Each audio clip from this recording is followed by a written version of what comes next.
Kingi mar piny Netherlands ochako limbe mare mandala deke pacho kam ka ochako giromo kod jatend piny William Ruto.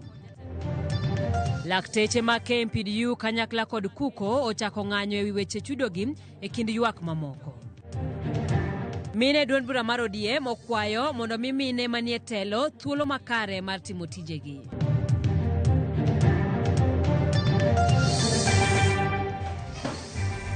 Kamora mora maintie nyakora mogero kini machiegni e weche manyien mag kagi kacha nyinga Simfros Okinda.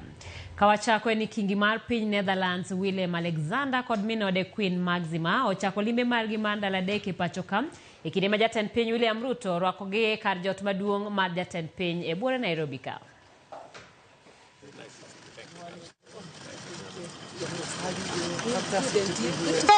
Salute!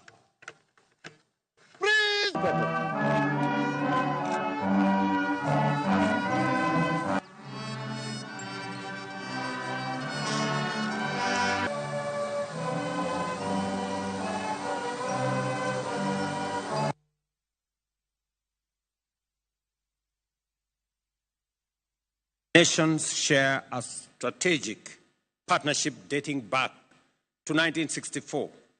Over the decades, this relationship has evolved, driven by mutual respect, common aspirations, and a shared vision for a greener, more sustainable, and prosperous future.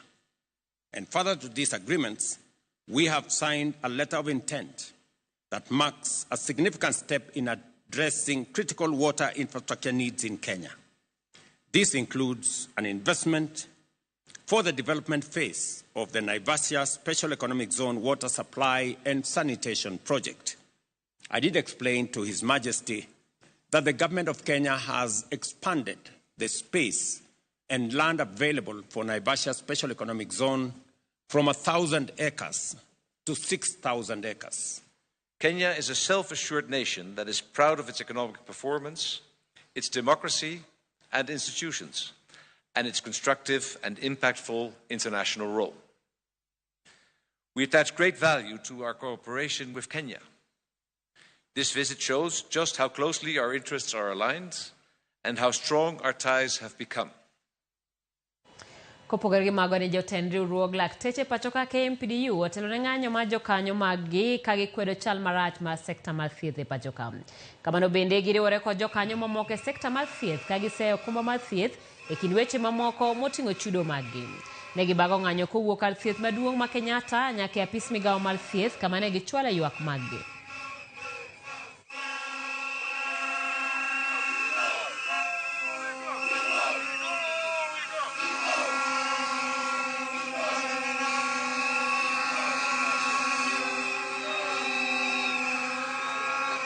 So government deducts our medical allowance. Government deducts our statutory deduction. Government does not remit to itself, and the government denies our services. We are saying we can't allow that. And therefore, our ask is that the Social Health Authority demand that the 9th of every month they remove workers from accessing services has to stop. And no amount of notices will stop this. So we are asking that there's no way workers will be going to the hospitals and not getting the care while they're being deducted faithfully. Government must sort itself out. That is also a reason for this protest today. But the main thing is that no doctor will allow bastardization of the CB. Jatend duond bura mar Wiper Kalonzo Musyoka omako chung' motegno ni jotelo duto masiro lwedo jalup jatend piny machon Rigathi Gachagua biro riwore kendo neno ni jatend piny Kenya masani William Ruto dhi pacho e yiero mar higa mar 2027. Kalonzo mane wuoyo na Nyuki owacho ni sani piny Kenya nigi midhiero ma okel kod kuo omenda mar jopiny kosingo niyo gibiling' to gibiro kedo ne ratiro mar oganda. Bende oseyo ndhicho ma osebed ka itimo gi piny owacho kowacho ni ma en achiel kuom gigo magigeto kedogo. E limbe mare ne oyawo apis duond bura ma ano e gwenge mag Nanyuki.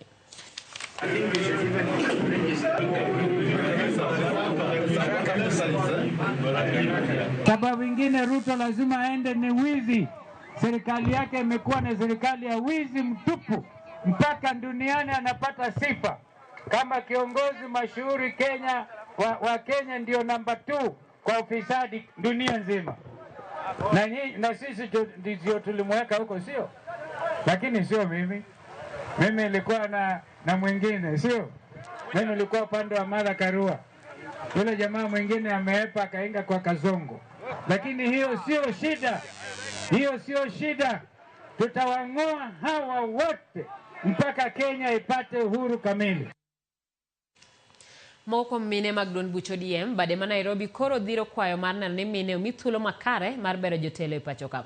Kane otelo ko jalop jakom mar kuku mar mine mag ODM ma Nairobi Catherine Okoth, jotelo go wacho ni koro piny Kenya ochopo sama onego nyatelo mar mine maonge buok kata matin.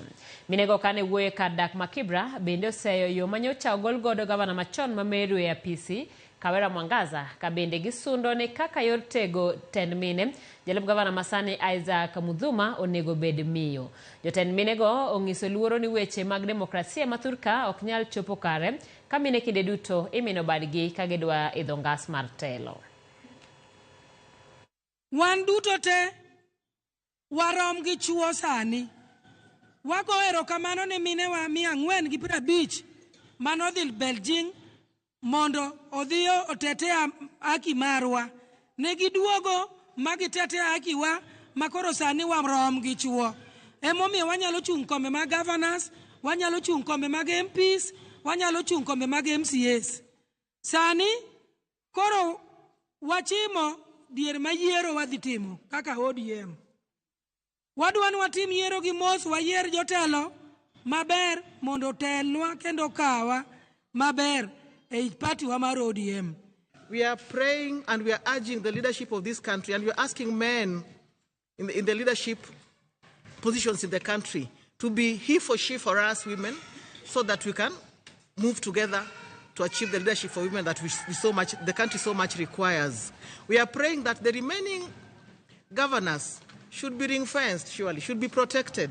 We know the leadership of women trickles down to the very, very lowest levels in the community. At the same time, we speak to the president that make sure the one-third gender rule is achieved, so that all these messes and complaints and propaganda and innuendos on women is stopped.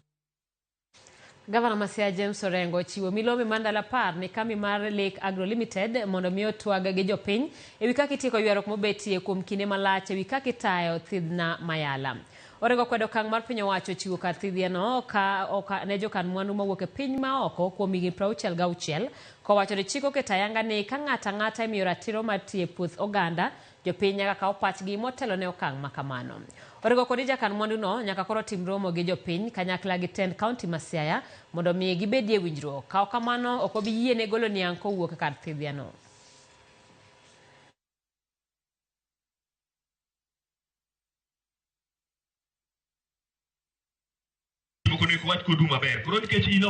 Koro banda no apan adwano arom koko biro nikech no koket ka eni niang' igolo ka nikech itero piny mamoro ko tamore to abende niang' mawuok Siaya ok nyal dhi kaunti e agreement manomiye ni be nowachne dikes gi kanal gi yore ma pi kale en nyaka maintain to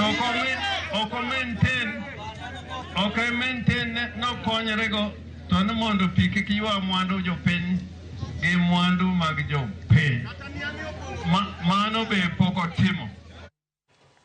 Duol mochung'ne keyo teko stima e pacho kae pra dhi nyime kod choko pach jo Kenya mopogore e counties ma pacho kae wi pen chike 3 makare magiloso mabiro konyo e bero chenro mag keyo teko stima e pacho ka mangima maonge ng'ikruok.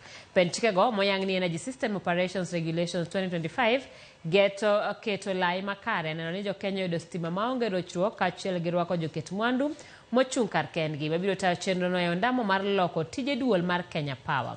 E chenrono duolno oketo chike moyiedhi mabiro bedo ka rango masiche kod midhiero mikelo gi teko stima kaachiel gi rango malong'o gima kelo lal masakasa mag teko stima e kind midhiero mamoko.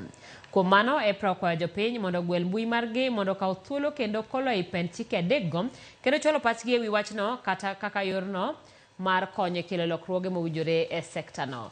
En report mabende waluonu kod kukumara wabiro miyo godo e weche manyien mabiro bang'e.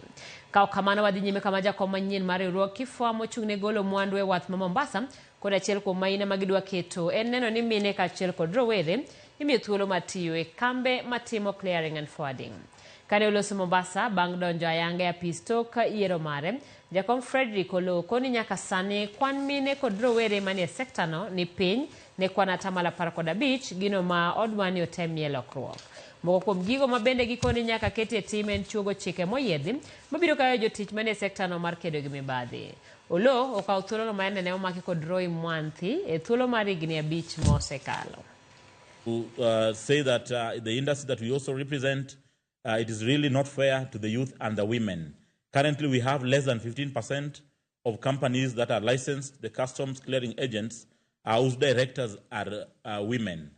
We want to persuade the government through the Commissioner of Customs and Border Control that through our collaboration, we'll see and will ensure that more women and the youth are given opportunity to ensure that they also earn a living through being customs agents. He will spearhead the industry to the next level.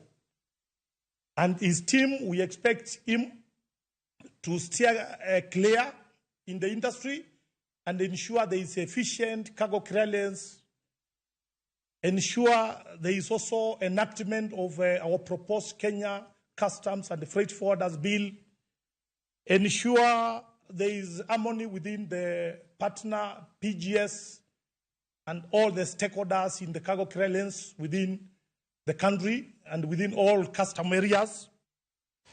Hope Ligami, Jawale County ma Nairobi obedo jaloch mokwongo e tugo mar jomoshe na shabiki Jet X ka oyudo omenda maromo Sh250. Hope matugo kinde ka kinde shabiki.com owacho ni osebedo ka oyudo loch maka kod kacha e tuke ma opogore mag shabiki ka ong'iyo mar jiwo ohande kod omenda ma oloyo.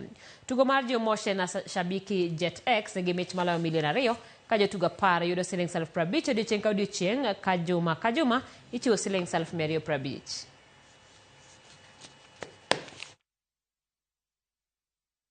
Pigiwa nikiwa home, that was a phone call from Shabiki, ndio nikaambiwa I'm the winner for, that is the weekly challenge, so I'm the winner for the Geomotion and Jet X campaign, and I was really excited about that.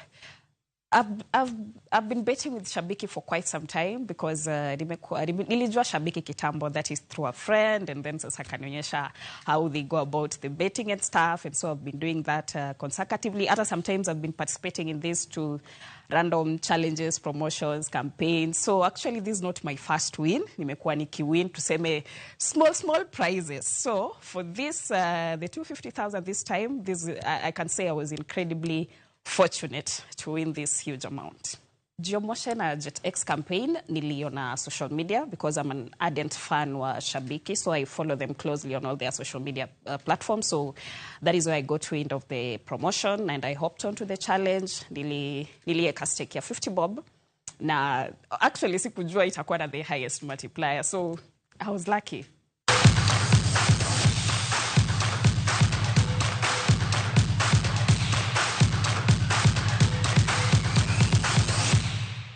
E pau tuke ni Lennox Mutua nobedo jaloch makanyakla tielo mar 4 mag tuke NCBA Golf Series mane obagi e lap ma Kiambu Golf Club. Mutua ne points 67 e kind jotugo 140 mane oyuore tuke go.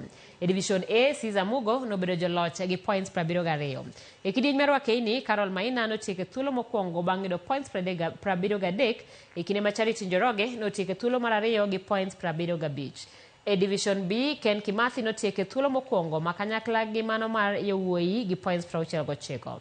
Noluwe gi Kaburu mane yudo points 72 ka thuolo mar adek nomaki gi jatugo 5. This year we committed to support every club in Kenya, and I think being here in Kiambu shows that commitment. As I've said before, we have seen very, very improved golfers. Today we also had the KAGC, NCBA KAGC at Muthaiga, while the Rio amateurs are playing, winning some good sums of money. So today is a great day for the NCBA golf tournament.